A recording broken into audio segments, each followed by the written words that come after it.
Much more from Michael and Jolyon on the way, plus all the reaction from the Etihad to a big win for Manchester City in the 1000th game of Pep Guardiola's managerial career.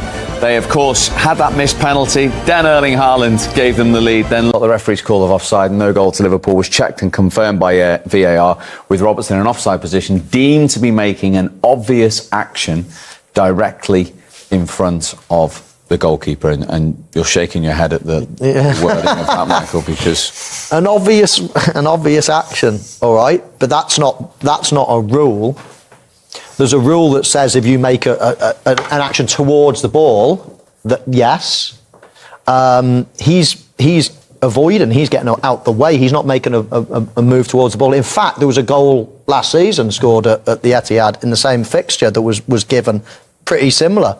Szoboszlai, yeah, exactly. Well, here we go. Now, what's different in many ways, like Curtis Jones is right in front of the goal there. He's right in front of the goal. The goalkeeper can still see it, as you can see. Now, he's sort of... If anything, he's further away from the goalkeeper there, isn't he? Exactly, yeah. I mean, this goal is given, and of course, you know, all of these goals are down to interpretation, and we can all argue different ways. But, you know, as I say, you take Robertson out, that goal goes in. That one there, Szoboszlai, that goes in anyway without him. As long as he's not interfering with the line of sight, I think that should be a goal. And it's exactly the same today with Andy Robertson. He's not interfering at all with that goal. It goes in without him being there. I think it's a really poor decision. OK, let's go to the Etihad, see if Robbie Fowler agrees with you, because, of course, he's been there all day for us. I mean, what did you think initially, Rob, in the ground, live? Oh, I thought it was a goal, and I still do. I think I've seen more replays now to make me think that it's... I mean, Liverpool will be getting an apology from the PGMOL. Obviously, the wording on the phrase that the VAR come out with was he's directly in front of the goalkeeper, or direct. He's not in front of the goalkeeper, so he's not directly in front. So whether it's an obvious action from Robertson to duck or whatever, he's not in front of the goalkeeper when he heads the ball, so he's not directly in front of him. So Liverpool will be getting an apology, because I think that's an atrocious decision. But Michael's spot on. Look, let's take not away from City. City were by far the better team, but that could have changed the game. That could have changed the fortune for Liverpool. City were, full value for the 3 points here, and the performance was brilliant. But you talk about sliding door moments in football, and that could have been one for Liverpool. Yeah, OK, but you're right, they didn't come up with much in the second half. 4 successive away defeats in the Premier League. The last time that happened was 13 and a half years ago. Bigger picture for Liverpool. They're struggling to find this consistency, aren't they? Yeah, I mentioned earlier on, I think players are maybe playing in positions where they're not comfortable. You look at Wirtz maybe coming in from the left and trying to get involved in the middle of the game, where it's just really, really crowded, and he's struggling to adapt to the speed of the game, the speed of the Premier League. But for me, I think it's just a case of square pegs and round holes for Liverpool at the minute. I think even the subs, that obviously Arne slot change, were taking off the forward and putting on maybe a false 9. Ironically, there was a number of balls came into the box where you'd expect one of your forwards to maybe have a few tap-ins, but that was gone once the forward's gone, because they're playing with a false 9, and again the numbers coming in from the outside. I think Liverpool's play was a little bit predictable, and it has done for a number of times this year, whereas whoever plays on the left or whoever plays on the right, obviously being Salah, he cut inside and are trying to find a pass.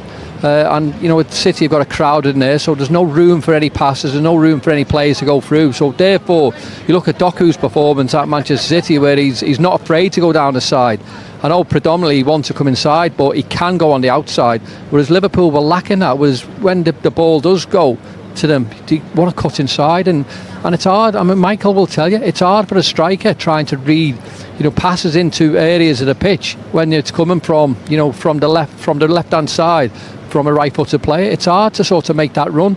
But if you've got like a left-footed player getting to the byline, or a right-footed player getting to the byline, it's meat and drink for a forward, and 9 times out of 10 where the ball is going to be. That's what Liverpool are lacking at the minute. I think they are very, very predictable. Thanks for your efforts, Rob. Thank you as always. That is the opinion of Robbie Fowler and indeed Michael Owen on the disallowed goal. Here is the Liverpool manager, Arne Slot. Give us your view then on that influential moment, as you put it. Yeah, it's difficult for me to give my view about it. I think it's obvious and clear that the wrong decision has been made, at least in my opinion. Sorry, Arne, why do you think that? Because he didn't interfere at all with what the goalkeeper could do. I immediately after the game, someone showed me the goal that what the same referee allowed City against Wolves last season, Wolves against City last season. So it took the linesman 13 seconds to raise his flag to say it's offside. So there was clearly communication. So, but as I said, that could have influenced the game in a positive way for us, because in the first half we were so poor. But yeah, a set piece can make a difference, and now we conceded the 2-0 from a set piece, and then that was maybe a fair reflection of the first half, by the way, us being 2-0 down, but that's maybe not where it's about. Yeah. He was pretty honest. Robbie Fowler alluding to the law there. Let's remind you of, just a few key words in the law in terms of Law 11, the offside law. The last sentence there, making an obvious action which clearly impacts on the ability of an opponent to play the ball. And that is what you're contesting, the BAFTA award-winning show returns for what we're promised is the final series. The grand finale. Did you ever get Royal? I tried, but you pied me a couple of times, didn't you? I was busy, Mike. Oh, yeah. Next time. Oh, this is the last. This is the last one, yeah. Maybe he makes a surprise appearance in this series? No, he doesn't. Maybe not. No. Maybe not.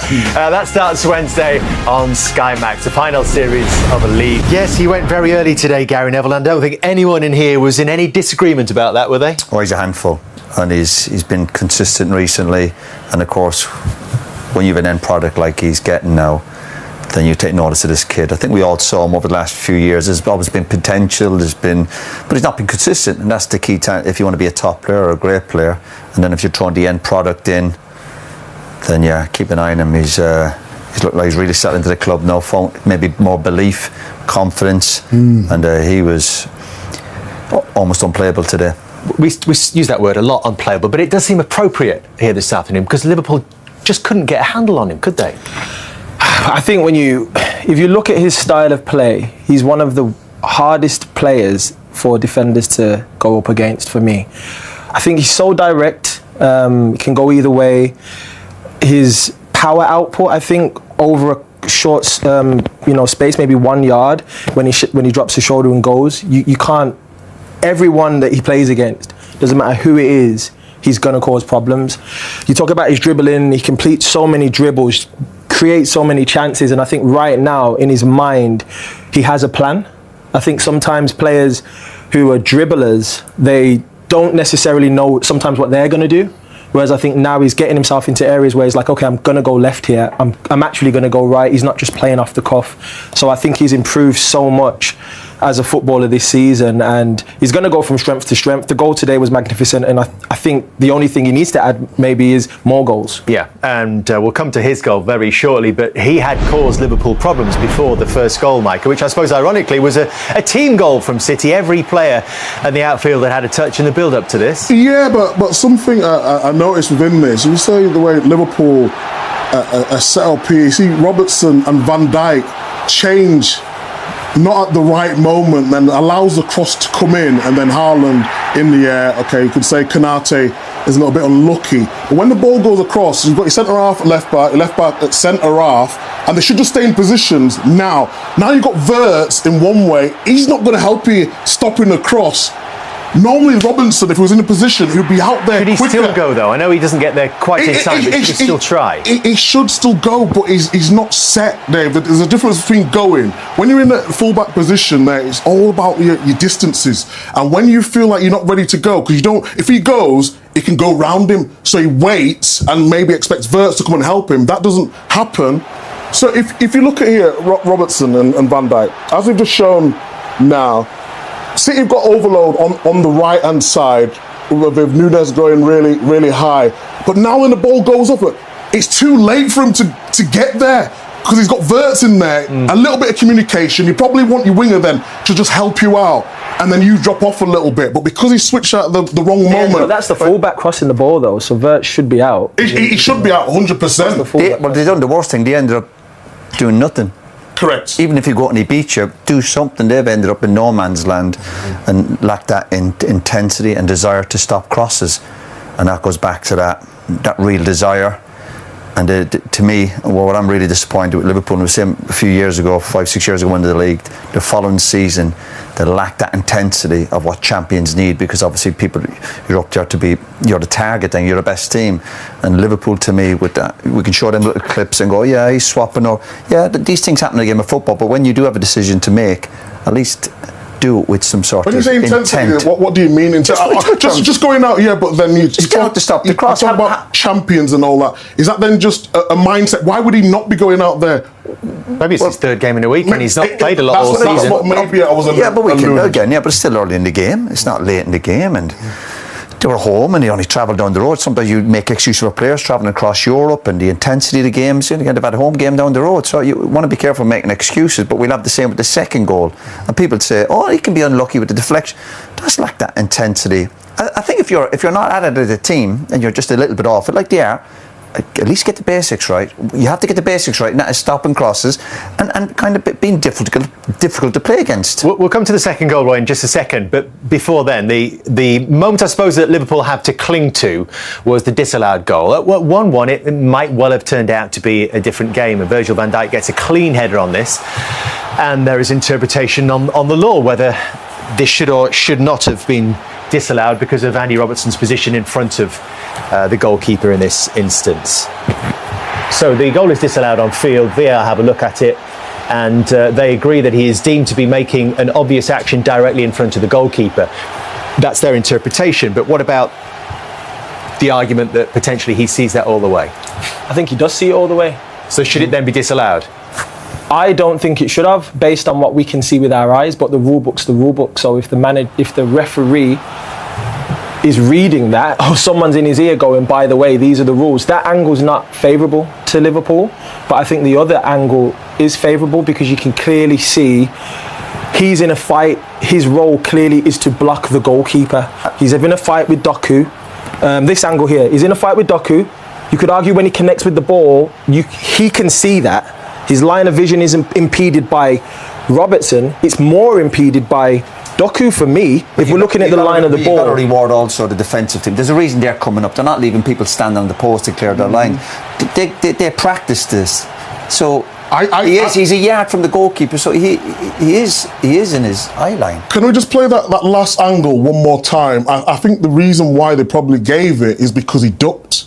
So if you're a goalkeeper and you're set and you get any movement around you, just look at Robertson. When it comes in here, if you roll it on a little bit more, to be clear, he ducks out the way. So now the keeper's thinking, is he going towards the ball? So I think it's that movement that they are referring to, rather than the fact that there's any line of vision which is impeding the goalkeeper in that instance. It's the movement in his direction. It's a movement. I don't like it. Have a look at the bottom point here. Making an obvious action, Roy, which clearly impacts on the ability of an opponent to play. Yeah, and it affects the goalkeeper, because if he's thinking he might get a touch in it, then that affects his movement, surely. Of course it does. And the whole idea of these defenders doing it, they do drills. They come out so they catch people offside. And what they'll say is like, yeah, it's interfering with the goalkeeper. Even the fact he's ducking is that obviously puts the goalkeeper off. And if you look at the goalkeeper's reaction, he's very smart, obviously vastly experienced. He complains straight away. He doesn't wait for the flag. He's saying, listen, this has affected my decision making. Let's go to 2-0 then. And Roy was making the point that perhaps there wasn't that intensity about Liverpool's defending, which has allowed Nico Gonzalez to get a shot away. But you look at here. Where's the intensity? Remember, this is coming up to half-time. Big moments here. City on top, very much at this point. Look, and the players aren't getting out. And I don't want to hear anybody saying, defenders will probably say that. They say Van Dijk might be unlucky. He's not unlucky. You've got to get out. Squeeze up. Put pressure on the ball. Daniel, what do you think? Yeah, I mean, it's not good to see. Obviously, we're talking about a goal where the shot wasn't even good, if we're being honest. But hit the target. These are the types of things that can happen. Of course, he could have done better, but you get those rewards sometimes when things go your way. So Liverpool had a better spell at the start of the second half, but then this really ended it as a contest, Micah.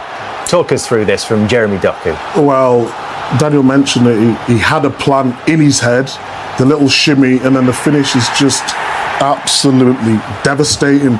And I think what it means. Sometimes you see Doku in these positions, and he gets in really good positions at times, and you don't know what he's going to do with it, but he was clear in what he wanted to do, and then the finish is just... The finish is brilliant, but just enjoy that technique for a moment, right? Listen, I love watching that. Absolutely fantastic. But what you have, when you have a player cutting in like this, Liverpool have to have players coming across. I know you're not going to listen to me. I'm going to say it anyway. I'm still it's a brilliant bit of skill. Oh, beautiful. I'd watch it all day. Sexy football, fantastic.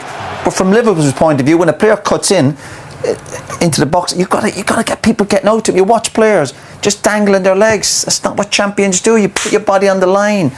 Hey, fantastic finish. And I'd watch it all night. Listen, I love watching goals like that. Amazing, great bit of skill.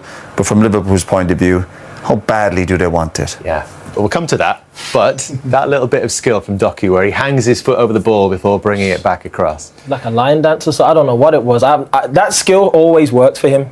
He's one of the only ones you see do it. It's that yard that I can talk about, that small bit of power that he has. You cannot match it as a defender because he knows what he wants to do. It's about him making the decision and going for the move.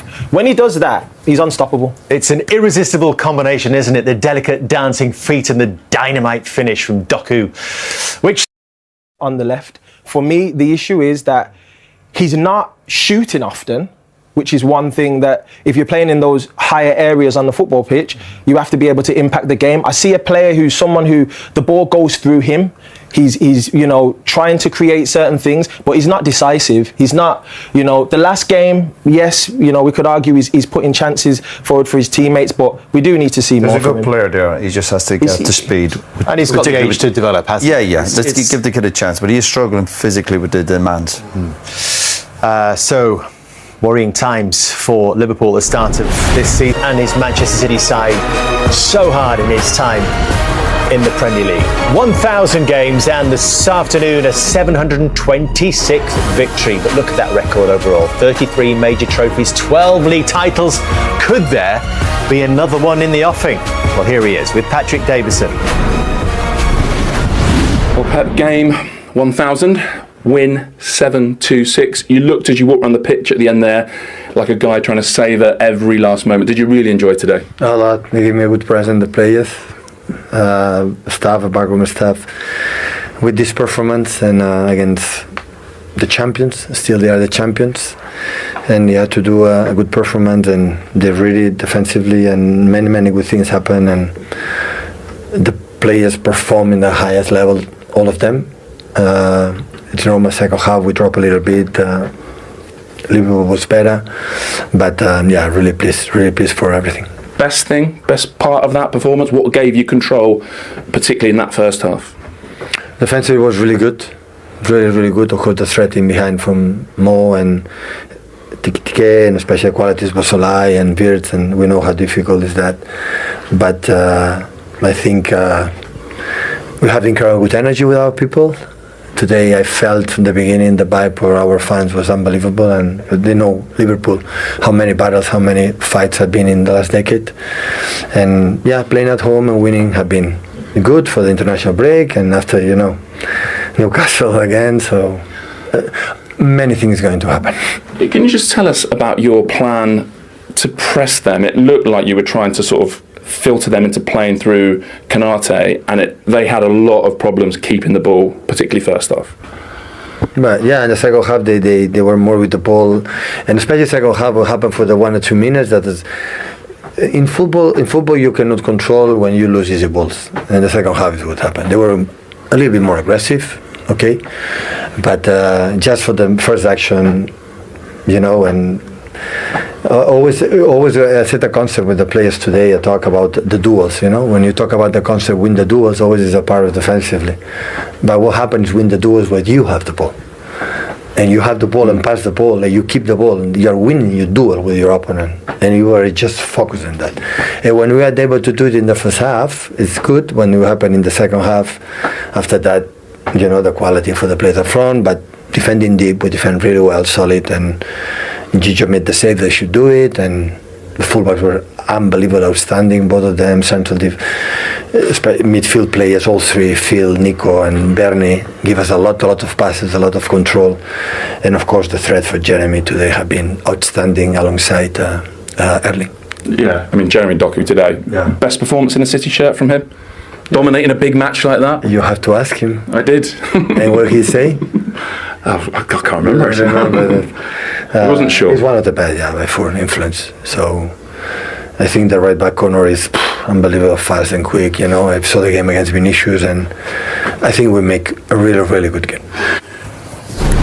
Just before we come to Manchester City, we have to just reflect on Pep Guardiola. 1,000 games. I mean, that's an extraordinary achievement when you see the numbers as well. The win percentage is just absolutely amazing. I know people have always argued over the years he's always worked with brilliant players, but you still have to manage them, look after their egos, the style of play they've got. I take my hat off to Pep. I think the man is absolutely amazing, and the stats, mind-boggling. Trendsetter, isn't he? I mean, coming over to here, everyone was doubting him. Can he play that sort of way? When they won the league 4 years in a row, it was just mesmerising stuff. Where is he now with this City team? Do they have it in them? Does he have it in him? I think he has to take them there again. He's definitely got it in him. I'm looking for consistency with Man City now. We talked about it before, a little bit before the game, in terms of the way they're letting other teams dictate to them and possession. They're not dominating games anymore. I think they've got enough, especially with the way Haaland's playing. But Arsenal are also a good side. I think it's between now and Man City. I think City have snuck up there, haven't they? Like, been under that radar a little bit, haven't they? Until today, really. I think that was more because of the squad of Liverpool. When they announced Kirkes and Isak and all the rest of them, Wirtz, everyone just automatically thought it was going to be Liverpool, but City just doing their business. How seriously should we be taking them, Daniel, in terms of title challenges? If we're not taking them serious now, and when are we going to? I mean, after today's performance, Haaland's start to the season's been, whatever superlatives you want to say, it's just absolutely ridiculous what he's doing. So all in all, if you look at them, you've got all the tools. A fit Rodri coming back whenever he's ready. Goalkeeper was a big sign, wasn't it? Goalkeeper coming in. Donnarumma's been there and done it since a young age. Won the Champions League last year, comes here with experience and, communicating, building a bond with the defender. So all in all, I think they're heading in a fantastic direction, and you could see on Pep's face, got that nice little grin. You can see he's happy. He's not trying to get too confident, but deep down he's thinking, you know what? Having a look at us today, they probably surprised him how well they played, to be honest. And for all those achievements, Roy, that we showed on that graphic before, the 12 league titles so far, if they were to do it again, say this season with Manchester City, where would that rank amongst all his achievements? No, I reckon if you'd asked Pep 6-7 weeks ago, I bet he would have felt it was obviously more of a rebuilding job and just regroup and just get back to competing. But if you look at him now, he's got that spark back even in his eyes. You can see it. He's probably thinking these players have surprised me a bit. And again, snuck under that radar. Goalkeeper was a great sign, and Haaland obviously a goal machine, but the other players forward and back to his best. I think Pep will be sitting there going, we're certainly back in the mix. Before 5-6 weeks ago, I bet you thought, it's probably going to be too much this season, and we'll have a look at it in January or next summer, get more players in. But they're certainly back in the mix. Be right up there for him, though, wouldn't it? As an achievement, if they could win the league this year, absolutely. I think at the start of the season, again, the way you looked at where Man City was, you look how strong Arsenal were, how Liverpool did last season. I think if he could, obviously a long way to go yet, but if he got this league title this year and surprised everybody and finished out of Liverpool and obviously Arsenal, how powerful they're looking, it would have to be up there with some of the best achievements he's got. So as we pause for 2 weeks...